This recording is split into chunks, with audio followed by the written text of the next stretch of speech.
Boa noite, queridos amigos do SEACLA. É com muito prazer que eu venho aqui estudar mais um capítulo do livro Jesus no Lar com vocês, de Neio Lúcio.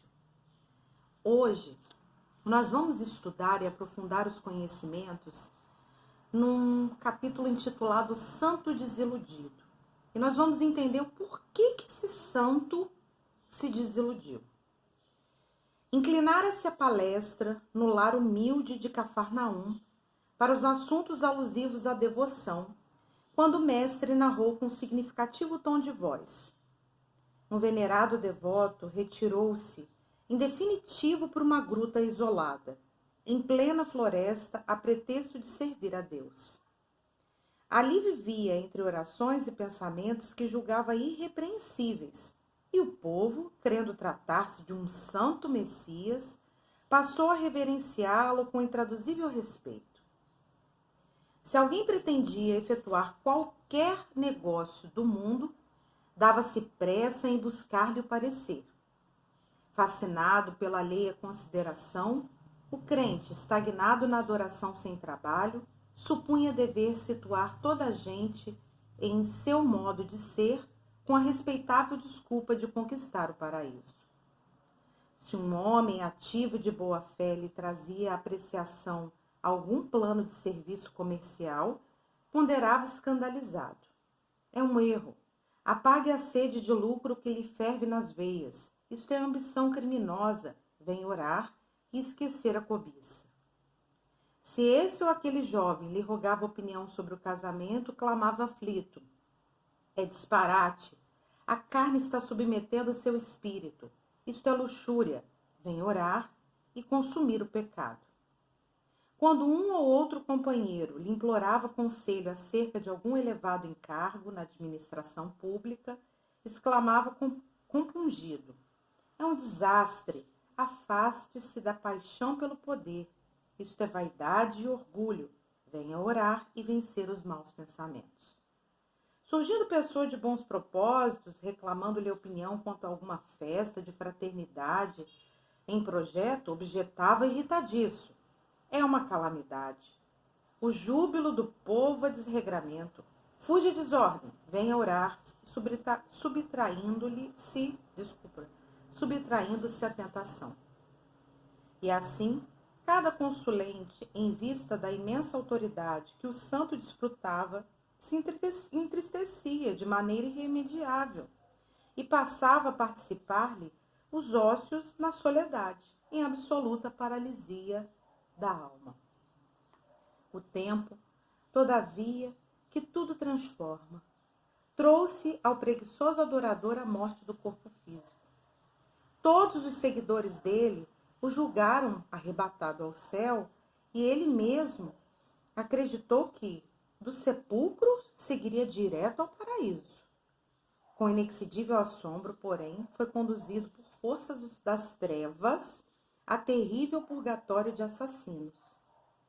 Em pranto desesperado, indagou, à vista de semelhante e inesperada aflição, dos motivos que lhe haviam sitiado o espírito em tão pavoroso e infernal torvelinho. Sendo esclarecido que, se não fora homicida vulgar na terra, era ali identificado como matador da coragem e da esperança de centenas de irmãos em humanidade. Silenciou Jesus, mas João, muito admirado, considerou: mestre, jamais poderia supor que a devoção excessiva conduzisse alguém a infortúnio tão grande. O Cristo, porém, respondeu imperturbável: plantemos a crença e a confiança entre os homens, entendendo, entretanto, que cada criatura tem o caminho que lhe é próprio. A fé sem obras é uma lâmpada apagada. Nunca nos esqueçamos de que o ato de desanimar os outros nas santas aventuras do bem é um dos maiores pecados diante do poderoso e do compassivo Senhor. Essa lição, ela tem alguns pontos extremamente relevantes para nas nossas reflexões. A gente primeiro tem que compreender, como eu falei, né, por que esse santo ele ficou desiludido? Porque ele vivia na ilusão. Ele era iludido. Ele pensava que ele fazendo ou sendo alguma coisa, ele ia chegar a algum ponto que ele não chegou. Então ele ficou desiludido, mas ele vivia numa ilusão. Isso é muito perigoso. A nossa querida Joana de Ângeles diz isso em quase todos os livros. Ela trata da ilusão e da desilusão. Só se desilude quem é iludido. E a ilusão é você achar que você é uma coisa que você não é. E aí, aqui é colocado claramente que a palestra no culto os assuntos estavam em torno do quê? Da devoção. O que é a devoção? É uma afeição, é um amor imenso a Deus, ao Pai. E aí Jesus então narra que tinha um respeitado devoto, que ele, na verdade, se retirou em definitivo, ele foi para uma gruta, viver isolado. E ali ele vivia na floresta, no pensamento dele, servindo a Deus. Então ele vivia entre orações e pensamentos que ele falava assim, isso são irrepreensíveis, quer dizer, estão acertados. Eu estou vivendo de acordo com as orientações de Deus. Eu estou aqui isolado, em adoração o tempo inteiro, né, vivendo a minha fé, né? E aí assim, o povo, acreditando que ele, né, se tratava de um santo por aquele comportamento que ele tinha, de se retirar, de viver em adoração, começou a segui-lo, se a gente puder dizer assim. Começou então a reverenciá-lo e começou a procurá-lo para obter informações sobre a vida. Na verdade, conselhos, orientações sobre a vida. Isso fez com que esse santo, né, vamos botar entre aspas, esse santo, esse devoto, vamos falar esse devoto, né, ele que já estava estagnado, quer dizer, não fazia nada. Ele acreditava que ter fé e afeição a Deus é você ficar retirado, orando, adorando, refletindo, filosofando. E aí, o que acontece?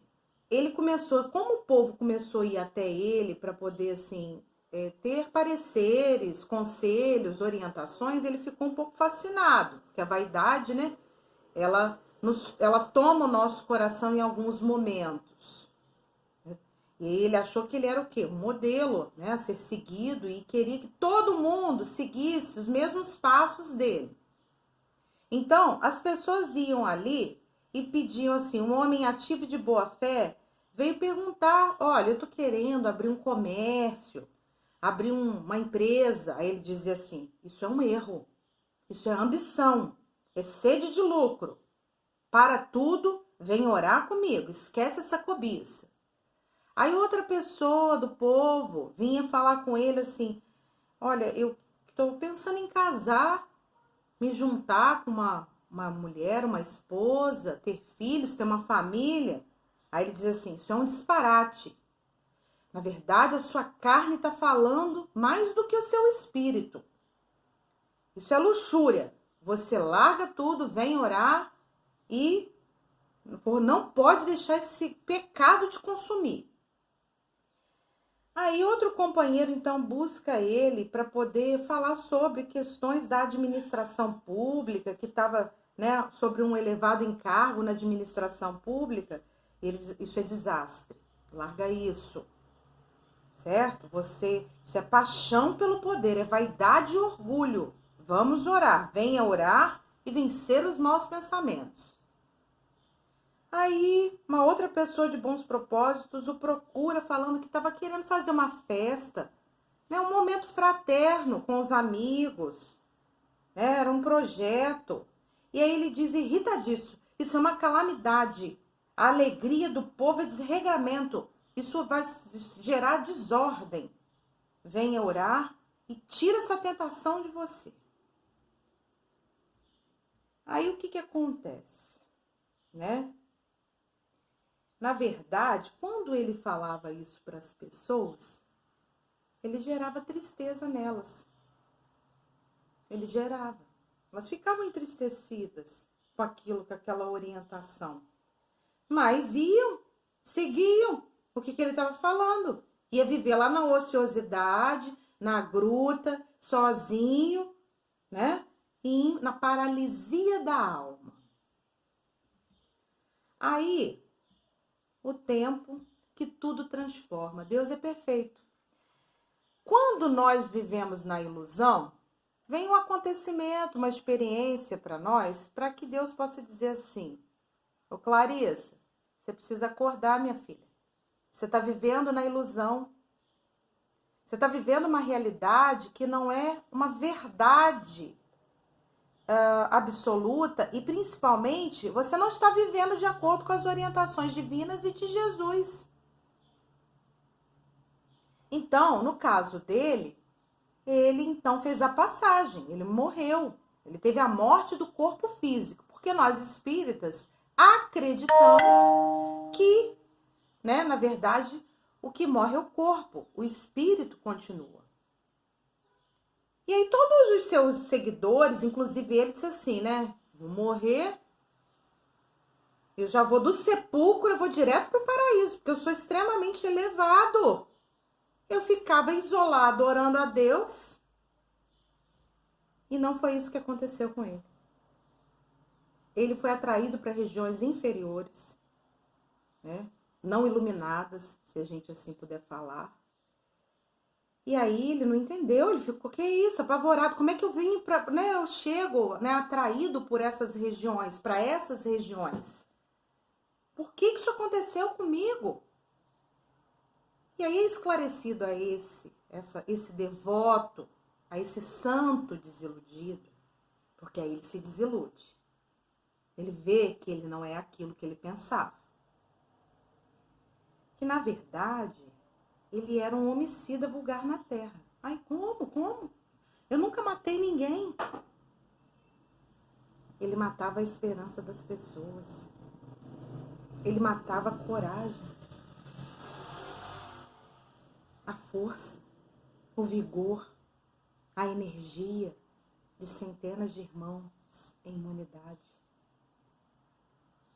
E aí, então, João, né, silencia tudo. Depois que Jesus fala isso, aí João, na verdade, fica muito admirado, diz assim, Jesus, eu jamais poderia acreditar que uma afeição excessiva a Deus poderia causar tanto infortúnio a um espírito. Aí Jesus diz assim, plantemos a crença e a confiança entre os homens, entendendo, entretanto, que cada criatura tem um caminho que lhe é próprio. Então, assim, nós precisamos começar a pensar se nós estamos vivendo a nossa religiosidade. Eu posso ter religião, mas eu estou desenvolvendo esse sentimento de religiosidade? A minha espiritualidade? Eu estou estudando os ensinamentos de Jesus e da doutrina espírita? Porque os ensinamentos de Jesus e da doutrina espírita nos incita, quer dizer, nos estimula a fé com obras. Quem segue o Cristo sabe que a fé precisa ser com obras, porque a fé sem obras é morta. Eu tenho que orar? Sim.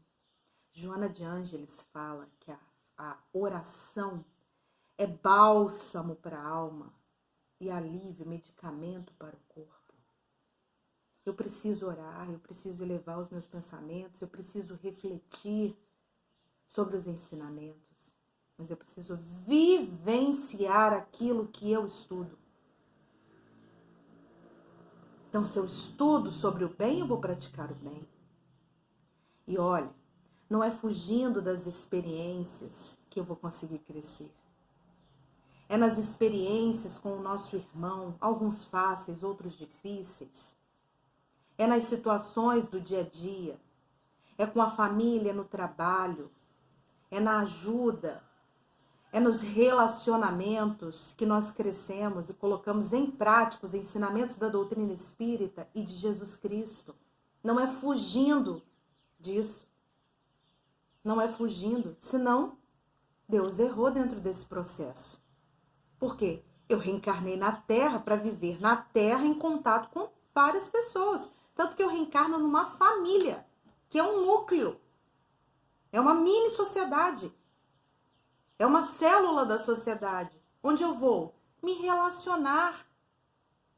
Eu vou orar e eu vou viver os ensinamentos de Jesus dentro daquela família, depois na escola, depois na faculdade, no meu trabalho, com os meus amigos, na minha religião.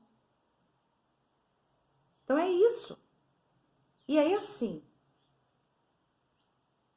a gente precisa perceber como está a nossa questão de religiosidade.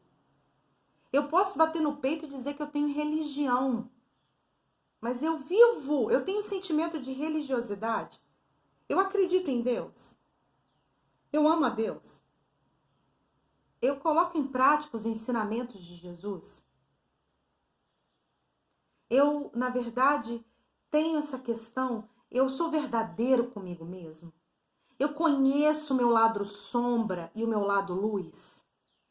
Eu admito que eu tenho o meu lado sombra e tento educá-lo, aperfeiçoá-lo, acabar com minhas dificuldades, os meus defeitos e transformar esses sentimentos em sentimentos no bem, em virtudes. Porque isso que é religiosidade. A religiosidade, ela começa num momento eu e Deus. Sou eu e Deus. E isso precisa ficar bem claro. Então eu preciso primeiro falar a verdade para mim e falar a verdade para Deus, para Jesus. E viver a minha espiritualidade, a minha religiosidade. Eu estou vinculada assim a um núcleo religioso, no caso nós, ao Centro Espírita Allan Kardec Luz e Amor. Mas eu tenho que ter a minha fé, e a minha fé precisa ter obras. Senão o próprio Jesus fala que é lâmpada apagada. Cada um tem o seu caminho, como diz o Cristo. A crença e a confiança, ela é uma lição que é própria e individual. Então eu não posso fazer análise e nem querer que as pessoas sigam um modelo que eu criei. Porque olha o que aconteceu. Quando ele chega no plano espiritual, né, ele então vê que ele não era aquilo que ele pensava, ele não estava tão iluminado assim. E ele chegou lá como homicida. Ah, mas eu não matei ninguém. Matou sim. Matou a coragem, matou a paz, matou a esperança, matou a energia, matou a força das pessoas. Então, que isso também seja sirva de questão para nós refletirmos que, na verdade, o que vai nos orientar em relação à doutrina espírita? Os postulados e fundamentos da doutrina espírita. Eu abro os 5 livros e vou ver qual a orientação que eu tenho que ter ali para a minha vida. Para qualquer decisão que eu queira tomar, eu vou buscar os fundamentos e os princípios espíritas e os ensinamentos de Jesus. Que ali está certo. Ali é o caminho seguro. Eu não vou pegar atalho nenhum. E aí, assim, Jesus acaba dizendo que o ato de desanimar os outros é um dos maiores pecados diante de Deus. A gente precisa pensar. Porque aqui tem dois pontos importantes dessa história. Essa questão da vivência da fé. E a questão de você se relacionar com o outro de uma forma em que você acredita que a sua forma de viver é a mais correta. E você influencia fortemente a vida de uma outra pessoa. E faz com que ela até siga aquilo que você está orientando.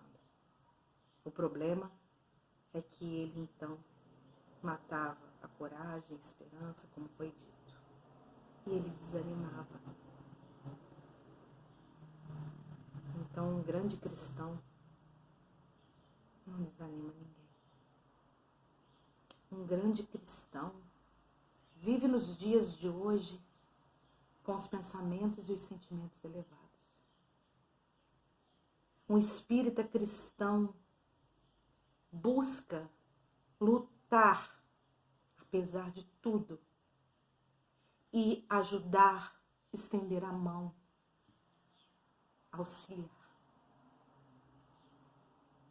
Ele leva a esperança, o amor, a luz. Ele clareia caminhos, ele auxilia, ele alivia, ele faz uma oração, ele ajuda, ele não desanima ninguém. Que possamos refletir na história tão linda dessa sexta-feira. Muita paz.